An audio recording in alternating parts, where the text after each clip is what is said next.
સાણંદ મોરૈયા ગામમાં ward number 10ના સભ્ય દ્વારા સઘન સફાઈ ઝુંબેશ. જેસીબીની મદદથી કચરો અને ગંદકીના ઢગલા દૂર કરાયા. સાણંદ તાલુકાના મોરૈયા ગામમાં ગંદકી અને કચરાના સામ્રાજ્યથી ત્રસ્ત સ્થાનિક લોકો માટે રાહતના સમાચાર છે.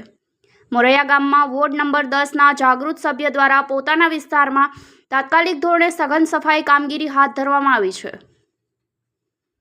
મોરૈયા ગામના સોમનાથ પાર્કની આસપાસના વિસ્તારોમાં રસ્તાઓ પર ગંદા પાણીનો ભરાવો અને પ્લાસ્ટિક સહિતના કચરાના મોટા ઢગલાઓ જમા થઈ ગયા હતા.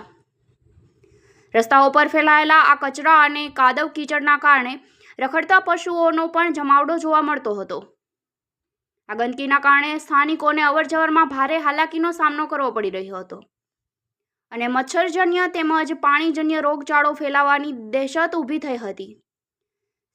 સ્થાનિકોની આ સમસ્યાને ધ્યાનમાં રાખીને વોર્ડ નંબર 10ના સભ્ય દ્વારા સફાઈ કામગીરી શરૂ કરવામાં આવી હતી. Bureau report, DG news, Moraiya, Ahmedabad.